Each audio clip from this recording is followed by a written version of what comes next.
কথাগুলি কি কম গুরুত্বপূর্ণ? কথা বলেন না, অনেক দরকার না? তাহলে শেষ একটু বলে আমার কিছু করার নাই, মানুষ চায় না। বয়ানের প্রথম কথায় আমি বলছি, আমাকে আর বলতে হবে না তো যারা যা চায় না জোর করে দেয় কিভাবে? কি বলছে হুজুর আমরা চাই না, আমরা চাই না, আমরা তো মাইরের আগে দৌড়ের পিছে। কথা বলেন না কেন? কে বলছে আমরা চাই না, আমরা চাই না? চোরেও বলে চোর যায়, চোর যায়। কি ব্যাপার? তুমি চোর, তুমিও বলো যে চোর যায়, চোর যায়। কারণ হলো আমি এই জন্যই বলছি চোর যায়, চোর যায়। সবাই বোঝো যে উনিও যেহেতু বলে চোর যায়, তাহলে উনি আর চোর না, উনি আর কি না। অনেকের ক্ষেত্রটা হয়ে গেছে এরকম, আমাকে আর বলতে হবে না। হযরতে আইয়ুব আলাইহিস সালামকে আল্লাহ তাআলা ৭০ বছর একটানা তার ধন সম্পদের কোনো কিছুর অভাব ছিল না। সম্পদের কোনো অভাব নাই, সৌন্দর্যের কোনো অভাব নাই, সন্তানাদির কোনো অভাব নাই, বিবিদের অভাব নাই, সুখের কোনো অভাব নাই। কথা কি ঠিক আছে? হঠাৎ করে সে দেখতে পেল আমার তো আস্তে আস্তে সম্পদ চলে যাইতেছে, নষ্ট হয়ে যাইতেছে। আমি প্রথমে বলছিলাম দেয় কে? কথা বলেন, সম্পদ দেয় কে? দিবে কে? নেয় কে? এইটা ভিতরে বসাইতে হবে ভাই, মুখে না।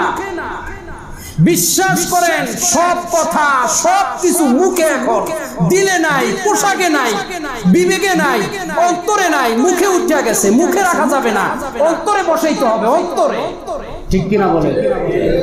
অন্তরে বসান, আপনি স্বস্তি পাবেন, লাভ পাবেন। অন্তর দিয়া ডাকেন, আর এই অন্তরে বসার ডাকে ইখলাস বলে। কি বলে? সব মুখে, মুখে তো থাকবে 9%, 99% থাকবে অন্তরে, ঠিক কিনা?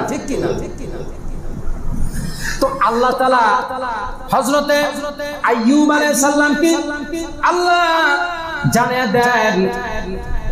আইয়ুব আলাইহিস সালাম বুঝতে পারছেন আমার সাথে যা করা হইতেছে, তাইলে আমি বুঝতে পারছি আমার সাথে এটা একটা পরীক্ষা। সুবহানাল্লাহ। বিপদে ধৈর্য ধারণ করার কথা বলছে কে? বাইশা একটু জোরে কথা বলবেন। আর কত বেকেল থাকবেন, আর কত মন রে অন্যদিকে রাখবেন? একটু আসেন, কারণ দৈনিক লাশ, ঠিক কিনা? দৈনিক কি? তাহলে আমিও তো লাশ, আমিও কি? অমুকে লাশ মানে আমিও লাশ। এটাই প্রমাণ, এটাই কি? হযরতে আইয়ুব আলাইহিস সালামকে আল্লাহ সম্পদ নিতে শুরু করে দিলেন। আইয়ুব আলাইহিস সালাম বুঝতে পারছে যে এটা তো মনে হয় পরীক্ষা। যেহেতু পরীক্ষা, তাইলে আল্লাহ বুঝিয়ে দিতে চাইতেছেন আমি দেখবো সম্পদ নিলে আইয়ুব সম্পদ দেওয়ার পরে আমার লগে তার ভালোবাসাটা কেমন ছিল, আর আমি এখন যেহেতু নিয়ে যাইতেছি এখন তার ভালোবাসাটা কিরকম, ঠিক কিনা বলেন? এটা পরীক্ষা। মুমিনকেও পরীক্ষা করবে কে? মুসলমানকে পরীক্ষা করবে কে? ইমানদারের পরীক্ষা আছে না নাই? সব পরীক্ষা কি দেওয়ালে নাকি? সব পরীক্ষা কি মাদ্রাসা, মসজিদে, স্কুলে নাকি? মুমিনের সাথে আল্লাহর সাথে পরীক্ষা আছে না নাই?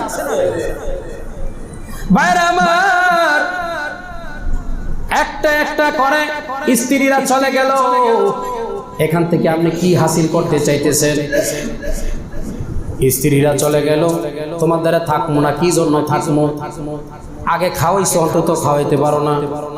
আগে কাপড় দিছ, অন্তত দিতে পারো না। ও তো জালিম, ঠিক কি না?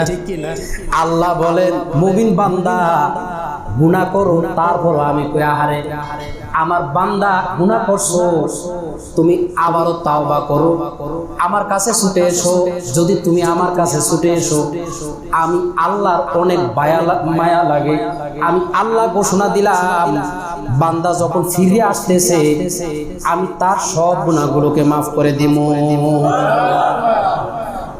স্ত্রীরা বলে এখন আর খানা নাই, থাকবো না।